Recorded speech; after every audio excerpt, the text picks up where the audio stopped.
Hello! Here is how to make Poppy's special omelets. What makes them special, you ask? Stick around and find out. So for our ingredients, we have eggs, of course, any kind of meat. Today we're using meatballs, but you can use anything. Veggies, we're using peppers and onions. Cheese, sauce, we're using salsa. Spices, which is garlic, a bunch of herbs and things.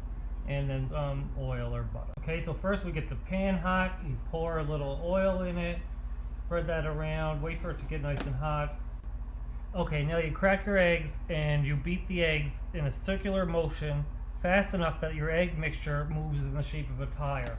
Okay, next up, if you have any meat or vegetables that are frozen or raw, need to be cooked up before they're put into the egg mixture, that is what you do now. Next, we add in our meat. Today we are using some leftover honey garlic turkey meatballs, but you can use anything from sausage to bacon, ham, steak, whatever tickles your fancy, whatever you have on hand. Then I add the mixture to the bowl of eggs.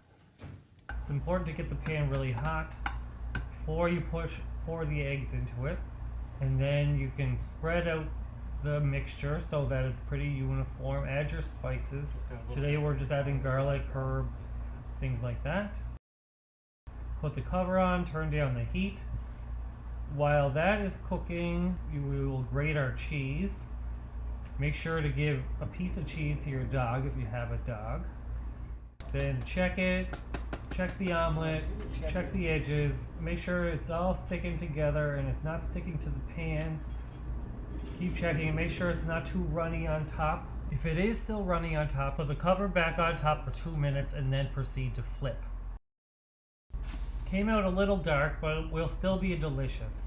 So fill up the middle with salsa and cheese and then fold it over, turn off the heat and let that cheese melt. Doesn't that look delicious?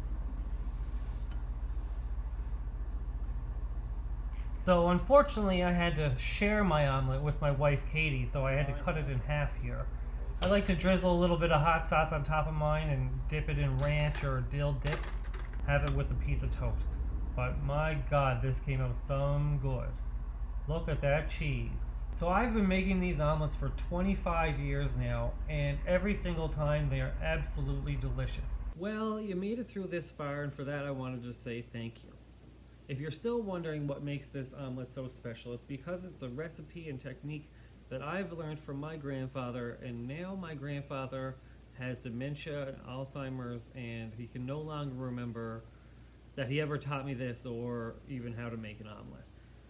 I want to make sure that I document this while I can still remember, and I can hopefully pass this down to the child that we are currently expecting. Maybe someday they'll have a child. Oh, and one last thing. Here's the recipe card if you want to take a picture of it, or pause here so you have a reference while you're cooking. And if you like this video, please like and subscribe. Thanks.